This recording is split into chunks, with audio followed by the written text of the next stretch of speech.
Boa noite a todos. Boa noite. Que Jesus possa abençoar então as nossas presenças aqui. A espiritualidade já está certamente trabalhando há muito tempo, né? Nos envolvendo nesse ambiente de paz e tranquilidade. A abertura da passagem de hoje, a leitura, né? Da primeira passagem de hoje pela nossa colega, traz aquilo que é mais difícil de compreender em Jesus, que são os seus ensinamentos por meio de parábolas, que nós muitas vezes não conseguimos compreender tudo aquilo que ele traz para nós. Então, como as coisas sempre estão muito alinhadas, né, a minha fala de hoje tem muito a ver com isso, porque o que eu preparei para a gente conversar hoje tem relação justamente com essa ideia das mensagens que Jesus passou para nós, e que muitas vezes essas mensagens aparentemente são contraditórias, porque a gente não sabe compreender muitas vezes aquilo que ele nos deixou como exemplo. Jesus sempre foi, pelas passagens que a gente tem no Evangelho, sempre foi alguém que sempre prezou muito pela família. Sempre foi alguém que teve muito respeito sempre pela sua mãe, pelo seu pai. E não poderia ser diferente, né, gente? Foi o espírito mais elevado que aqui habitou. Então, tudo que ele fez de forma a exemplificar para nós o que a gente deveria fazer, porque ele é o nosso guia.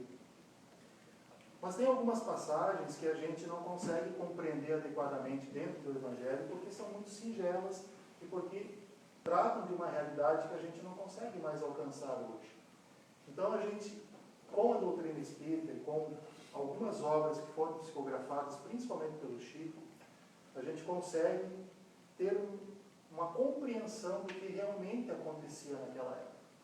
Eu trago hoje esse livro aqui, psicografado pelo Chico, Boa Nova, pelo espírito Humberto de Campos, que foi um escritor brasileiro, e ele traz, em várias passagens aqui, ele traz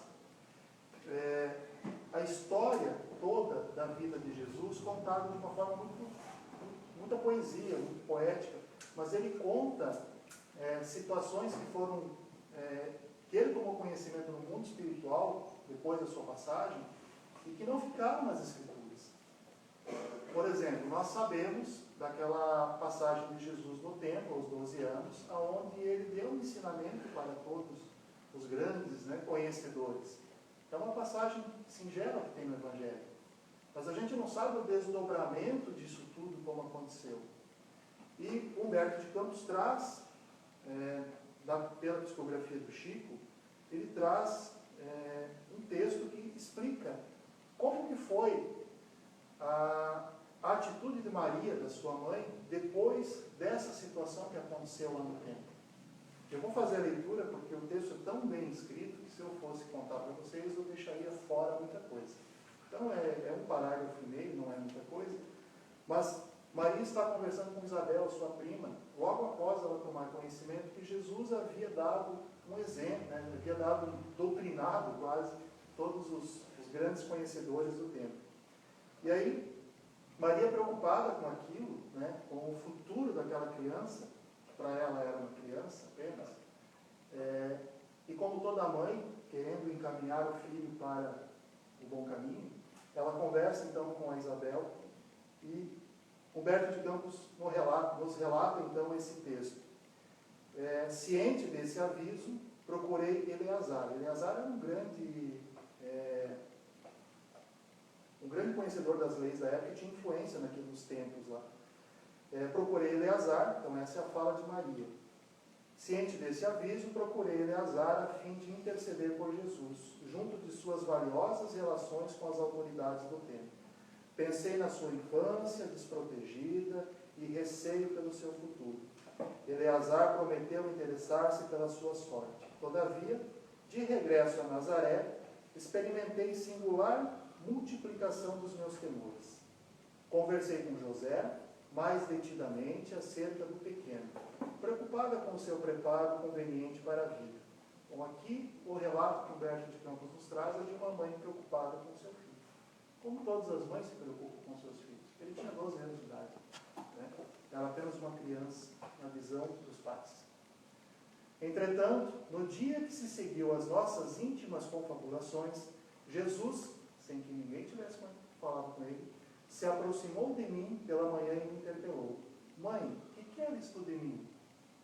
Então Jesus, um espírito extremamente evoluído, já percebendo o que estava acontecendo, pergunta para Maria: o que queres tu de mim? Né? Ou seja, o que você quer que eu faça? Porque essa preocupação toda. Acaso não tem... mãe, o que queres tu de mim? Continua ele. Acaso não tenho testemunhado a minha comunhão com o Pai que está no céu? Ou seja, tu já não compreendeu ainda a minha missão aqui? Né? Eu estou diretamente vinculado com Deus. Ou seja, eu sou o enviado. Tu não entendeste isso? Tu está preocupado com o meu futuro? Né? Olha a leitura que ele faz de toda essa vida dele, né? Toda a preocupação da mãe. Altamente surpreendida com a sua pergunta, respondi hesitante: tenho cuidado por ti, meu filho. Reconheço que necessitas de um preparo melhor para a vida. Mas como se estivesse em pleno conhecimento do que se passava em meu íntimo, ponderou ele: Mãe, toda a preparação útil e generosa do mundo é preciosa. Entretanto, eu já estou com Deus. Meu Pai, porém, deseja de nós toda a exemplificação que seja boa, e eu escolherei, desse modo, a escolha melhor. E aí, nesse instante, ele se dirige até José, até o pai, e pergunta ao pai se o pai aceita que ele trabalhe com ele na marcenaria.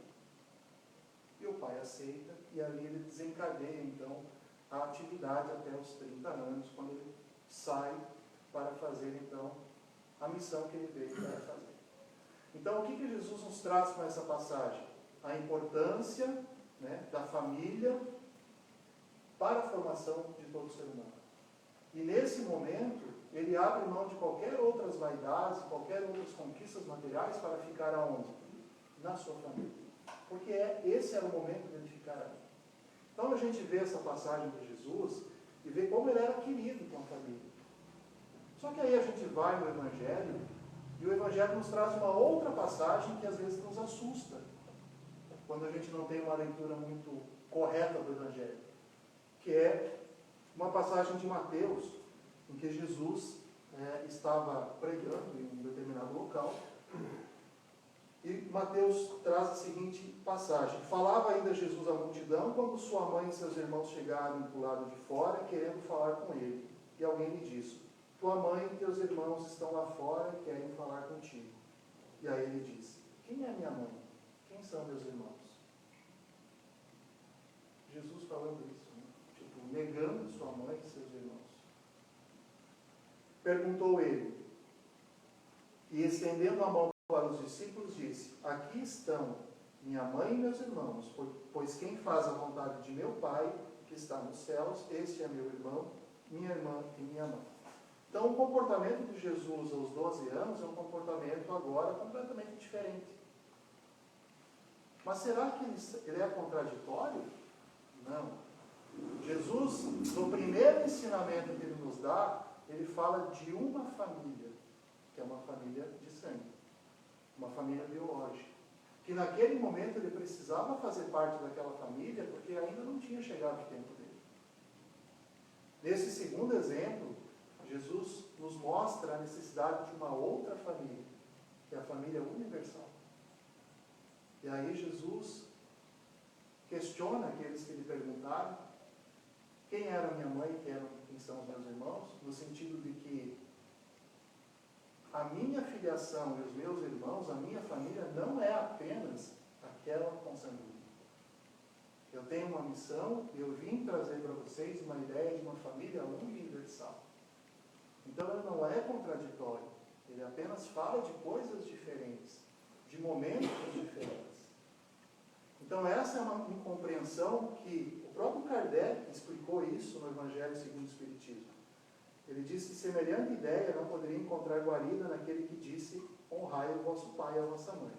Necessário, pois, se faz procurar outro sentido para as suas palavras, quase sempre envoltas no véu da forma alegórica. Isso vem ao encontro do que foi lido no primeiro momento hoje da noite. Ou seja, Jesus fala e nos explica por parábolas. Ou seja, seus ensinos não são de fácil percepção. A gente precisa compreender o sentido que ele traz. Tá? E aí Emmanuel, psicografando por Chico, no livro O Consolador, é feita essa pergunta também, sobre essa específica passagem de Jesus que eu li por último. A resposta de Jesus aos seus discípulos, quem é minha mãe e quem são os meus irmãos, é um incitamento à edificação da fraternidade universal?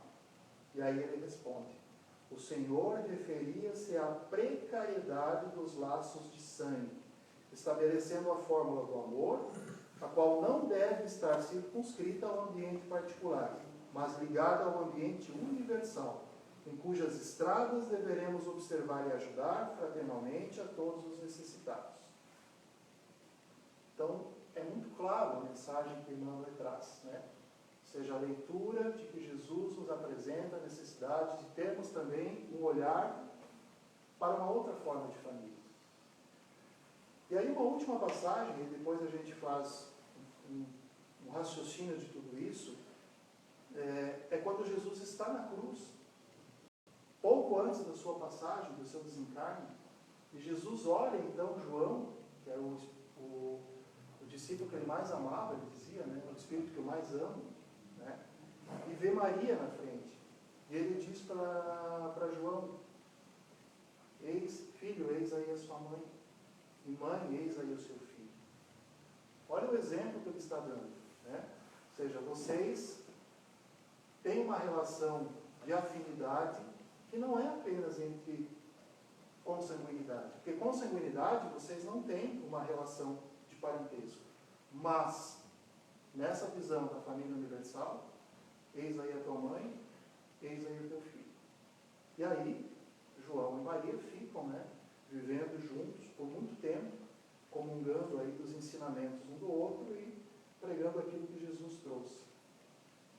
Então, essa ideia de família universal, para nós, para quem está na doutrina espírita, para quem acredita na imortalidade, é mais fácil de compreender, é mais fácil de aceitar.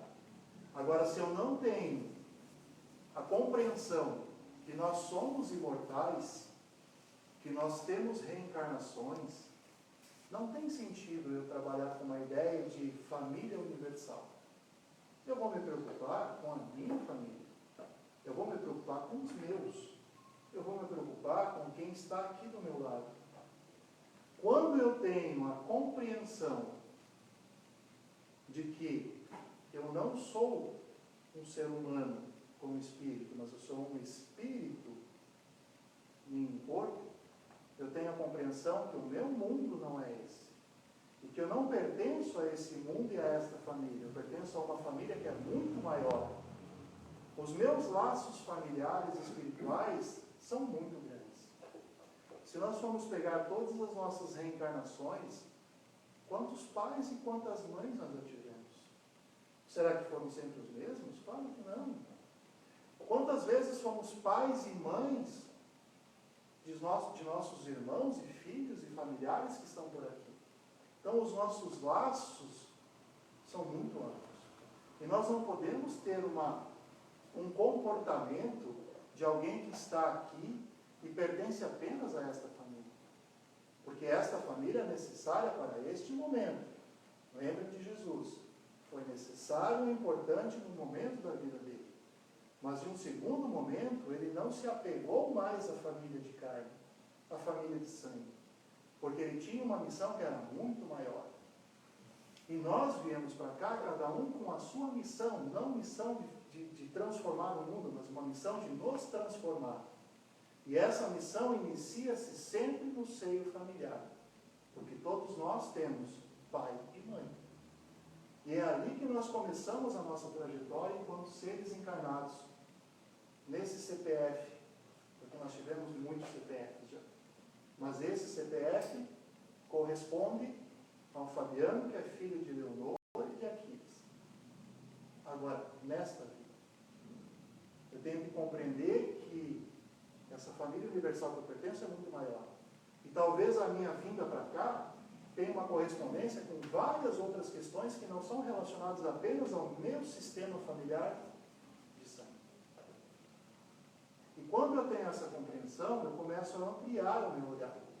Eu começo a perceber que a minha necessidade de ser bom não é apenas para com os meus familiares de sangue, mas com muitos outros que se aproximam de mim também. Aí eu preciso compreender que a minha facilidade em perdoar não é apenas o meu pai, minha mãe, meu irmão de sangue, mas também um colega de trabalho, também um colega do centro, também alguém que eu encontre e de alguma forma me magoe. Como é difícil isso para a gente. São os nossos desafios diários. Eu acho que o maior desafio nosso, porque nós não temos essa capacidade que Jesus tem, né? Nós não temos nem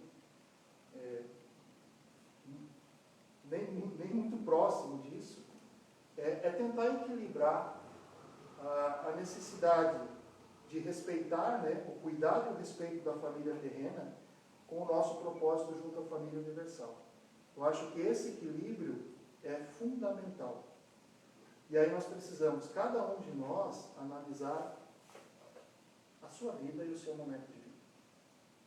Porque nós pertencemos hoje a uma família.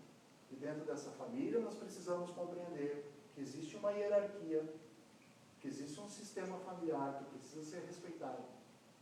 E nós, enquanto filhos, nós temos que olhar para os nossos pais como sendo aqueles que nos deram, aceitaram e nos deram a vida para aqui estarmos nesse momento. E com relação a eles, nós sempre seremos pequenos. Sempre. Porque nós nunca conseguiremos devolver para eles tudo aquilo que eles nos deram, que é a vida. Então é muito comum a gente verificar pessoas que têm um comportamento com os pais que são um comportamento de muita disparidade. Principalmente quando esses pais estão mais idosos. Estão numa situação de saúde de maior vulnerabilidade. E é justamente nesse momento que a gente verifica quando esse espírito encarnado enquanto filho conseguiu compreender a importância desses pais para a sua vinda aqui. Então é importantíssimo a gente entender isso.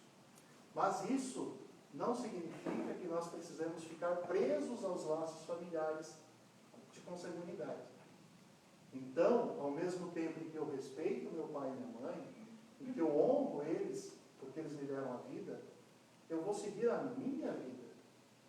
E vou fazer do meu jeito. E muitas vezes isso é diferente daquilo que eles fizeram. Mas isso não é uma afronta. Isso é um reconhecimento daquilo que eu acho que eu preciso fazer. E aí nós entramos numa outra dificuldade, que é justamente a dificuldade da gente sair desses padrões que vêm e que a gente fica preso. Jesus não ficou preso às tradições. Jesus ficou no seu seio familiar enquanto era necessário. Depois, ele saiu para o mundo e ele não teve família atrás dele.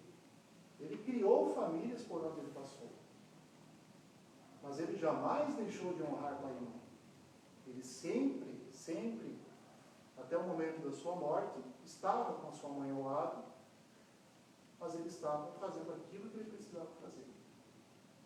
Então, nós na posição de filhos, eu trago os dois lados da moeda. Nós na posição de filhos devemos ter essa postura para com os pais. Jamais estar na posição ou tentar estar no lugar deles. Isso é muito comum acontecer também quando tem vários irmãos. Mas nós na posição de pais, que olhamos nossos filhos, temos que entender que esses filhos não são nossos. Esses filhos estão conosco. E nós temos que prepará-los para que eles possam sair ao mundo e cumprir aquilo que eles vieram fazer. E muitas vezes isso é longe de nós, é fazer algo diferente de nós. E nós temos que dar o direito deles fazer isso. Mesmo que a gente não concorde com muitas coisas. E aqui não estamos julgando o que é certo e o que é errado. Mas concordar com os caminhos que os filhos escolhem. Nós estamos como pais justamente para permitir e possibilitar que eles possam cumprir com as missões que eles vieram aqui fazer. Da mesma forma que os nossos pais permitiram que a gente cumprisse com as nossas missões. E quando a gente tem essa clareza, porque a gente pertence a algo muito maior, as coisas ficam mais fáceis. E aí nós podemos aceitar, muitas vezes, filhos diferentes daquilo que a gente imagina, como se a gente fosse um modelador do caráter do filho. Como se a gente fosse um modelador da profissão do filho. Nós não temos esse poder e não temos esse direito, porque eles não nos pertencem. Talvez ele já tenha sido por muitas outras vezes o meu pai. Então há uma relação de afinidade entre vocês. E muitas vezes há uma relação de cumplicidade, mas não uma cumplicidade positiva, mas uma cumplicidade negativa, no sentido de resgates entre vocês. Então tudo isso que eu estou falando é de fácil compreensão quando a gente tem a certeza que a gente é imortal. Porque nós somos imortais. A questão é que nós não agimos como imortais. Nós não pensamos como imortais. Quando nós estamos do lado de lá, nós não queremos vir para cá. Nós queremos ficar lá. Ou seja, a reencarnação para nós é difícil. E aí quando a gente está aqui, a gente não quer voltar. A gente quer continuar? Daí a gente volta. Daí lá é tão bom que a gente não quer voltar para cá. E a gente fica nesse ciclo de nunca querer estar, no lugar que nos pertence, por quantas gerações, por quantas reencarnações. Se a gente tiver essa compreensão, gente, a gente vai entender a passagem, o desencarne, a morte, de uma forma muito mais tranquila. É dolorido? Claro que é. Ninguém diz que não é. Imagine o seguinte. Kardec pergunta para os espíritos como pode ser considerado a Terra. E a resposta que eles dão é a seguinte.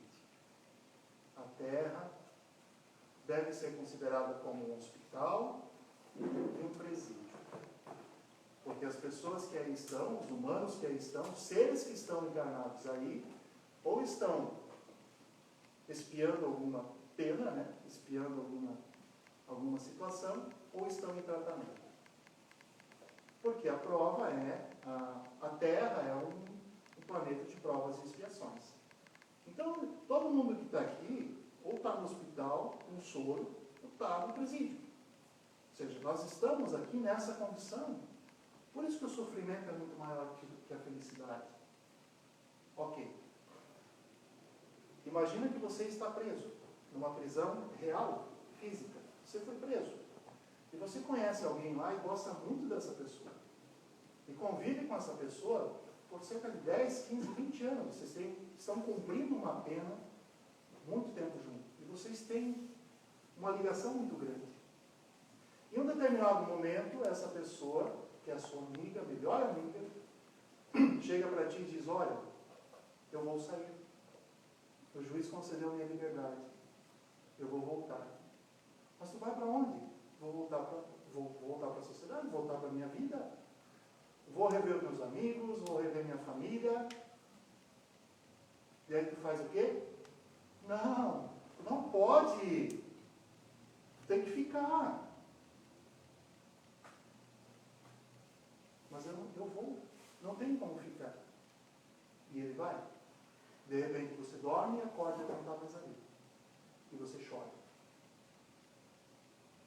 Você chora por alguém que foi para um lugar que é melhor do que onde eu estou. Tem sentido isso? Um preso chorar porque alguém ganhou a liberdade? Tem sentido um paciente chorar porque o colega de quarto dele recebeu alta? Nós não somos assim.